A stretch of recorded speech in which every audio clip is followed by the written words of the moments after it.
हैदराबाद येथून आलेल्या व्यक्तींना 3.5 लाख रुपयांचे आमिष दाखवून त्यांची लूटमार करण्याचा एका टोळीचा कट मलकापूर शहर पोलिसांनी अत्यंत शिताफीने उधळून लावला आहे. पोलिसांनी मलकापूर येथील गोपाळकृष्ण नगर भागात सापळा रचून 2 सराईत इस्मांना ताब्यात घेतले असून त्यांच्याकडून वाहनासह मोबाईल फोन व लहान मुलांच्या खेळण्यातील नोटा असा एकूण 95,500 रुपयांचा मुद्देमाल जप्त केला आहे.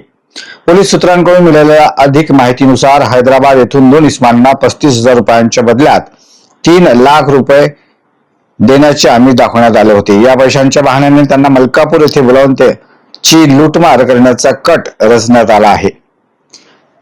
खात्रीशीर माहिती मलकापूर शहर पोलिसांना मिळाली त्यानंतर त्यांनी तातडीने हालचाली करत गोपाळकृष्ण नगर परिसरात रणनीती सापळा रचला. या सापळ्यात 2 संशयित इस्मांना पोलिसांनी वेढा घालून रंगेहात ताब्यात घेतले.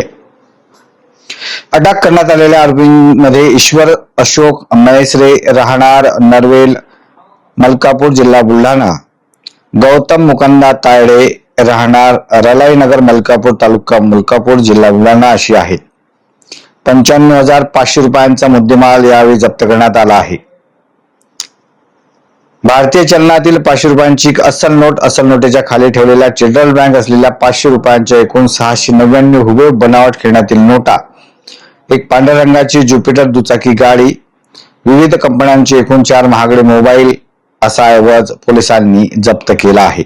या टोळीने अशाच प्रकारे आणखी काही लोकांना फसवले आहे का याचा शोध आता पोलीस घेत आहेत.